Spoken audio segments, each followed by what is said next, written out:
জাতীয় স্মৃতিসৌধ ও জিয়ার সমাধিতে ভারপ্রাপ্ত রাষ্ট্রপতির শ্রদ্ধা। আজই বঙ্গভবন ছাড়তে পারেন মোহাম্মদ শাহাবুদ্দিন।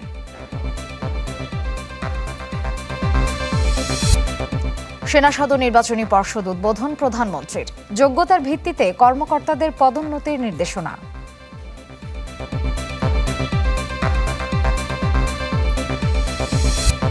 গ্যাস সংকটে বাড়ছে উদ্বেগ, বন্ধ শতাধিক কারখানা, ভোগান্তিতে আবাসিক গ্রাহকরা।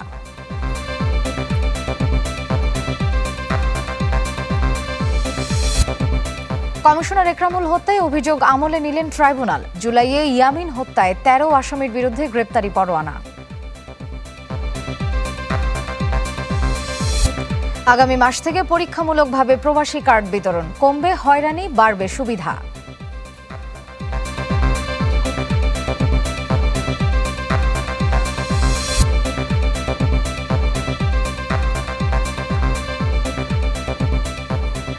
সবাইকে আমন্ত্রণ চ্যানেল 24-এর দুপুর একটার খবরে। শুনছিলেন সিলন ফ্যামিলি ব্লেন্ডটি সংবাদ শিরোনাম। আপনাদের সাথে আছি আমি মার্জিয়া শ্রেয়া।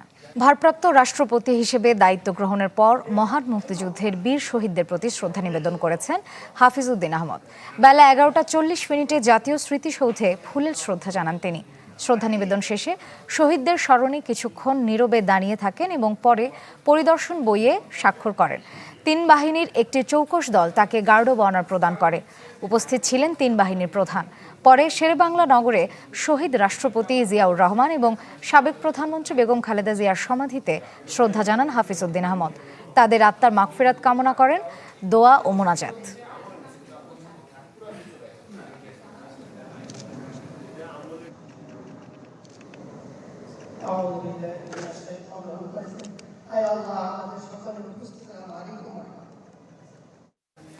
আজ বঙ্গভবন ছাড়তে পারেন সদ্য সাবেক রাষ্ট্রপতি মোহাম্মদ শাহাবুদ্দিন। এরপরই বঙ্গভবনে অফিস শুরু করবেন ভারপ্রাপ্ত রাষ্ট্রপতি ও জাতীয় সংসদের স্পিকার হাফিজউদ্দিন আহমদ। গেল শুক্রবার বিকেলে জাতীয় সংসদের স্পিকার হাফিজউদ্দিন আহমদের কাছে পদত্যাগপত্র পাঠান মোহাম্মদ শাহাবুদ্দিন। এর আগে থেকেই মোহাম্মদ শাহাবুদ্দিন বঙ্গভবন ছাড়ার প্রস্তুতি শুরু করেন। উঠতে পারেন তার গুলশানের বাসায়, সেখানে চলছে পরিচ্ছন্নতার কাজ।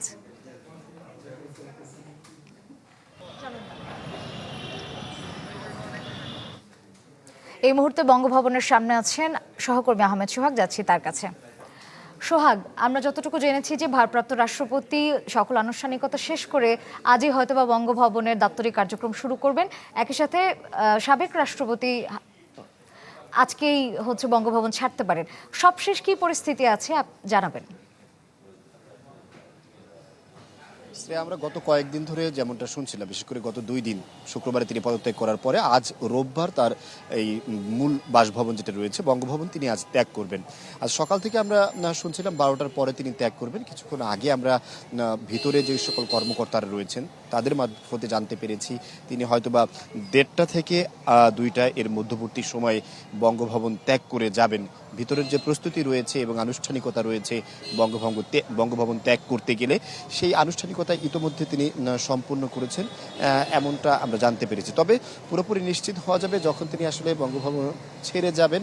আর ছেড়ে যাওয়ার পরে তিনি, আমরা যতটুকু জানতে পেরেছি, তার গুলশানস্থ যেই নিজ বাসভবন রয়েছে গুলশান 1-এর 123 নম্বর রোডের 31 নম্বর বাসায়, সেই বাসায় তিনি উঠবেন। গত 2 দিন ধরে সেই বাসায় পরিচ্ছন্নতার কাজ চলছে, অর্থাৎ রাষ্ট্রপতি যে সেখানে উঠবেন তার যে প্রস্তুতি, সেই প্রস্তুতিও মোটামুটি পুরোপুরি সেরে ফেলা হয়েছে। ইতিমধ্যেই বাসাও প্রস্তুত আছেন এবং রাষ্ট্রপতি যখনই বঙ্গভবন ত্যাগ করবেন তিনি এখান থেকে গিয়ে গুলশানের বাসায় উঠবেন। এর পরবর্তীতে হয়তোবা তিনি চিকিৎসার জন্য বিদেশে যাবেন, এমনটা আমরা শুনতে পেরেছি। সব মিলিয়ে আজ দুপুর 1টা হয়ে গিয়েছে। 1:30 থেকে 2টা বা 2:30টার মধ্যে তিনি বঙ্গভবন ত্যাগ করবেন বলে আমরা জানতে পেরেছি।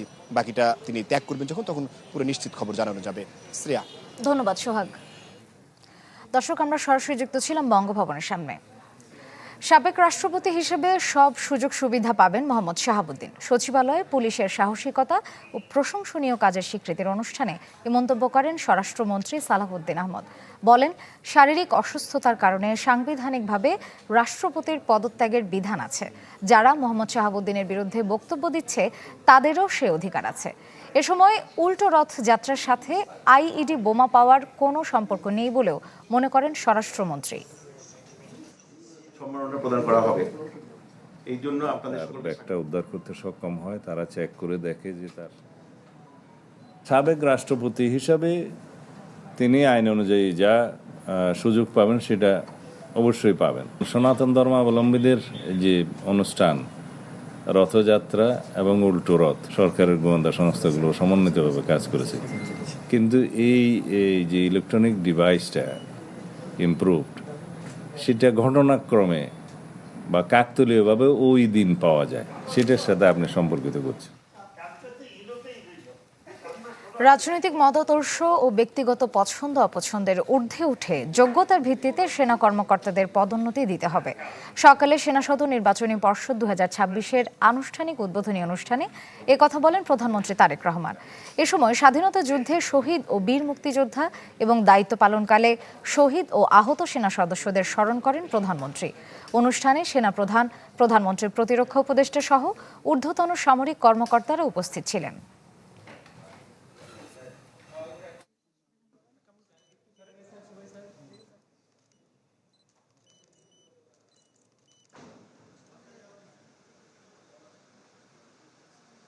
সাভারে এপিসি থেকে ফেলে ইয়ামিনকে হত্যা ও কক্সবাজারের একরাম হত্যা নিয়ে ব্রিফিং করছেন চিফ প্রসিকিউটর। সরাসরি চলে যাচ্ছি সেখানে।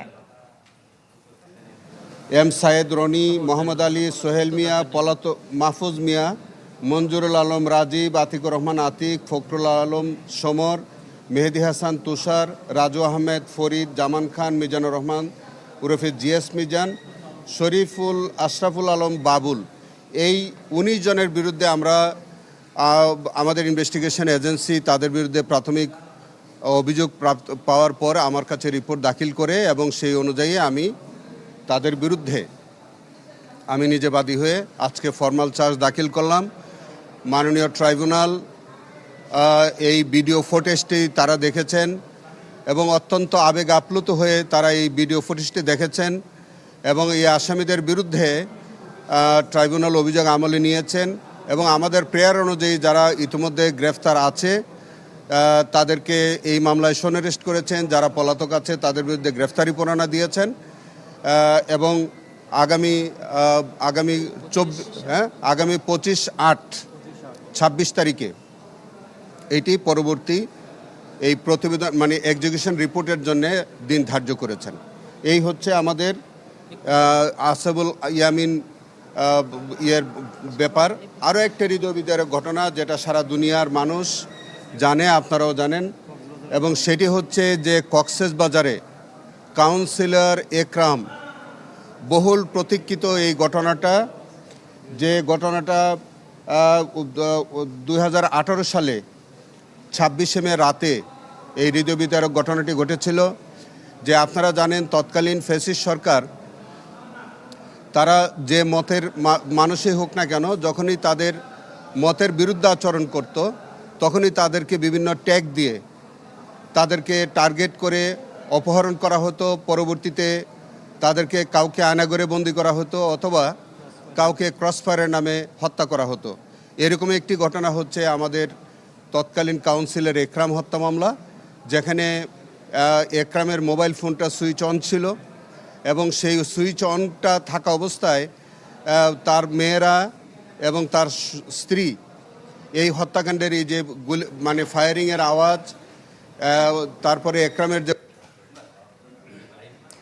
দর্শক, ইয়ামিন ও একরাম হত্যা নিয়ে ব্রিফ করছিলেন চিফ প্রসিকিউটর। এতক্ষণ আমরা সরাসরি সেখানে ছিলাম। শেরেবাংলা কৃষি বিশ্ববিদ্যালয়ের শিক্ষার্থীদের নবীন বরণ অনুষ্ঠানে কথা বলছেন স্থানীয় সরকার, পল্লী উন্নয়ন ও সমবায় মন্ত্রী মির্জা ফখরুল ইসলাম আলমগীর। সরাসরি চলে যাচ্ছি সেখানে। চ্যালেঞ্জ অনেক বড়, আমি শিক্ষার্থীদের উদ্দেশ্যে বলছি।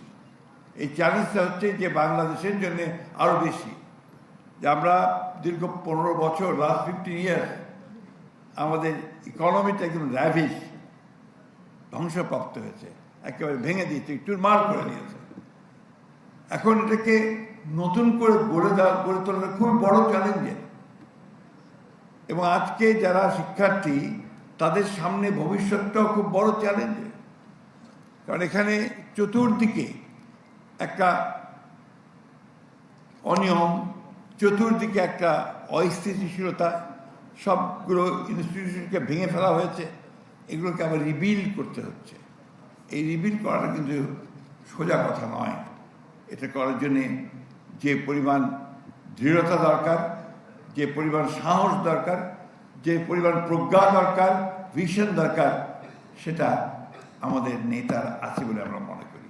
আমাদের তারেক রহমান সাহেবের সেই ভিশন আছে, এবং যেই জন্যই তিনি প্রথমে বিদেশ থেকে যখন নির্বাসনের পরে ফিরে আসলেন, এসে কিন্তু তিনি না নেমেই একটা কথা বলেছেন, যে কথাটা হচ্ছে কি, যে আই হ্যাভ এ প্ল্যান।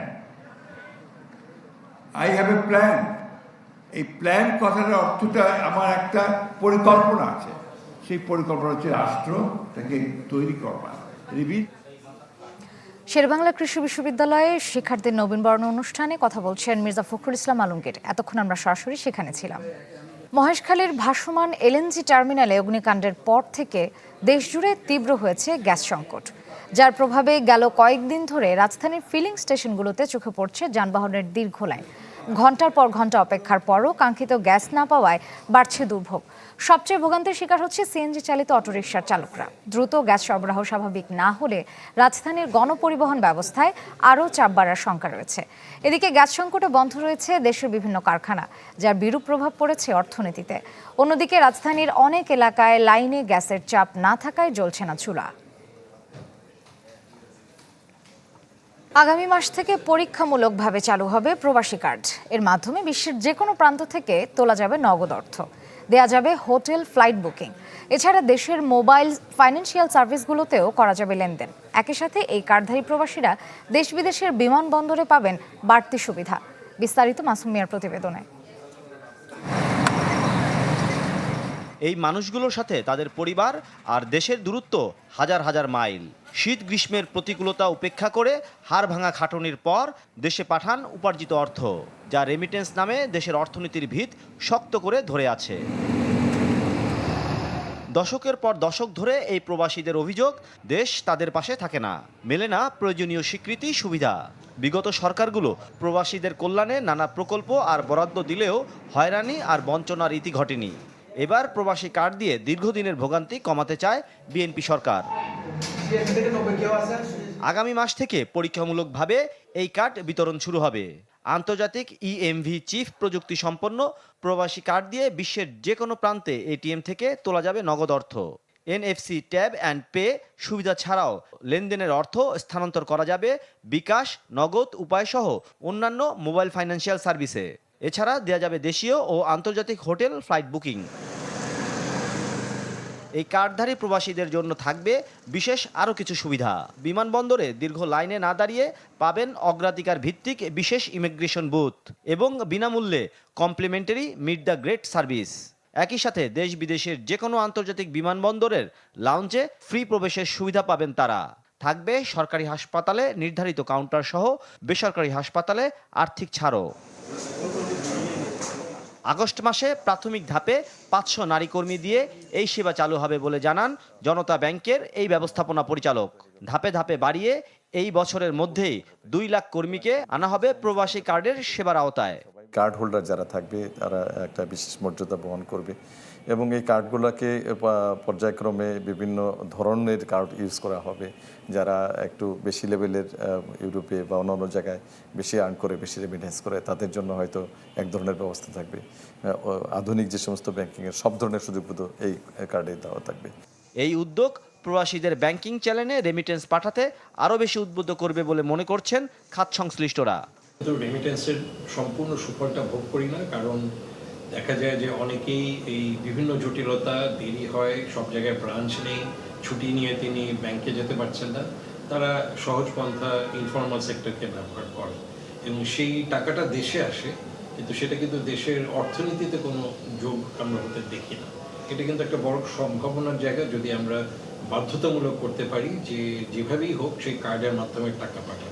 জনতা ব্যাংকের একটি অ্যাকাউন্ট, বৈধ পাসপোর্ট, এনআইডি এবং বিএমএটি স্মার্ট কার্ড থাকলেই যে কোনো প্রবাসী সহজে সংগ্রহ করতে পারবেন এই কার্ড। মাসুম মিয়া, চ্যানেল 24, ঢাকা। খেলার খবর। বিশ্বকাপ ফাইনালের পর প্রথমবার জনসম্মুখে লিওনেল মেসি। আর্জেন্টাইন মহাতারকাকে দেখা গেছে রোজারিওতে, সঙ্গে ছিল তার ছেলে। স্প্যানিশ সংবাদ মাধ্যম মার্কার দাবি, স্থানীয় একটি ম্যাচ দেখতে গিয়েছিলেন এলেম10, যেখানে মুখোমুখি হয়েছিল লিওনেস দে রোজারিও আর সেন্ট্রাল কর্ডোবা। 2015 সালে লিওনেস দে রোজারিও ক্লাবটির প্রতিষ্ঠা করে মেসির পরিবার। এদিকে বিশ্রামে থাকা MLS অল স্টার্স ম্যাচে খেলা হচ্ছে না ইন্টার মায়ামি অধিনায়কের। একই কারণে খেলবেন না তার বন্ধু রদ্রিগো ডি পল।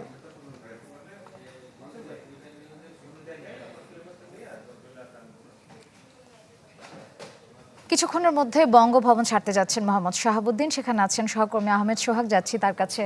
সোহাগ, মোহাম্মদ শাহাবুদ্দিন কি বঙ্গভবন ছেড়েছেন? বিস্তারিত জানাবেন। শ্রেয়া, আমরা সকাল থেকে এখানে অপেক্ষা করছিলাম। আমরা কিছুক্ষণ ধরেই শুনছি যে তিনি হয়তো বা অল্প কিছু সময়ের মধ্যে বের হবেন। ইতোমধ্যে তার বের হওয়ার যে প্রাথমিক লক্ষণ যেগুলো রয়েছে, বিশেষ করে তিনি যেই সড়ক ব্যবহার করে যাবেন, তার প্রোটোকল, সেই সড়কে তারা মোটামুটি সড়কটিকে ক্লিয়ার রাখার চেষ্টা করেছেন। পাশাপাশি আমরা ওইদিকেও তার যে মূল ফটক, সেই ফটকের সামনে ইতোমধ্যে আইন শৃঙ্খলা রক্ষাকারী বাহিনীর কিছু গাড়িও প্রস্তুত আছে। আমরা তেমনটাও দেখতে পাচ্ছি, যেটা কিছুক্ষণ আগেও ছিল না। এবং আমরা সকাল থেকেই গুঞ্জন শুনছিলাম যে তিনি হয়তোবা বেলা 12টা নাগাদ বের হবেন, কিন্তু 12টার পরে আমরা শুনলাম যে তিনি আসলে 12টায় না, আসলে আর কিছুক্ষণ সময় বেশি নিয়ে 1:30টার সময় বের হবেন, এমনটা আমরা শুনেছি। সে মতেই আমরা দেখতে পাচ্ছি যে এখানকার যে আইন শৃঙ্খলা রক্ষাকারী বাহিনীর সদস্যরা যারা রয়েছেন, তারা এখানে প্রস্তুতি নিচ্ছেন। বিশেষ করে আমাদেরকেও আসলে এখন যেখানে আমরা আছি, একদম কাঁটাতার যে একটা ব্যারিকেড দেওয়া হচ্ছে কাঁটাতার দিয়ে, সেই ব্যারিকেডের পাশে আছি আমরা। সেখান থেকে আমাদেরকে এখন সরিয়ে দেওয়া হচ্ছে। সেই নিদর্শনগুলো আসলে বোঝা যাচ্ছে যে আসলে কিছুক্ষণের মধ্যেই হয়তোবা সাবেক রাষ্ট্রপতি মোহাম্মদ শাহাবুদ্দিন চুপ্পু এই তার যে বঙ্গভবন, তিনি বঙ্গভবন ত্যাগ করবেন। এছাড়াও এখানে সেনাবাহিনী এবং অন্যান্য তার প্রোটোকলের যে সকল সদস্যরা রয়েছেন, তারাও এখানে তাদের আনাগোনা দেখা যাচ্ছে। পাশাপাশি বঙ্গভবনের যে সকল কর্মকর্তা কর্মচারী রয়েছেন, তারাও ভিতরে অবস্থান করছেন। এছাড়া আজ সকাল থেকে বঙ্গভবন ত্যাগ করার জন্য তার যে সকল আনুষ্ঠানিকতা রয়েছে, তিনি সেগুলো ইতিমধ্যে সম্পূর্ণ করেছেন, এমনটা আমরা শুনতে পেয়েছি। আমরা অপেক্ষা করছি, হয়তোবা অল্প কিছুক্ষণের মধ্যেই তিনি এই সড়ক ব্যবহার করে তিনি এখান থেকে বের হবেন, তেমনটা আমরা প্রত্যাশা রাখছি। এবং আমরা যেমনটা গুঞ্জন শুনছিলাম, সে মতে তিনি হয়তোবা অল্প সময়ের মধ্যে বের হবেন। আমরা তারপরে যখন তিনি বের হয়ে যাবেন, আমরা আশা করি তখন পুরোপুরি আপডেটটা আপনাদেরকে জানাতে পারবো। শ্রেয়া, ধন্যবাদ সোহাগ। দর্শক, আমরা সরাসরি যুক্ত ছিলাম বঙ্গভবনে। এই ছিল দুপুর 1টার খবরে। এতক্ষণ যারা সাথে ছিলেন সবাইকে ধন্যবাদ।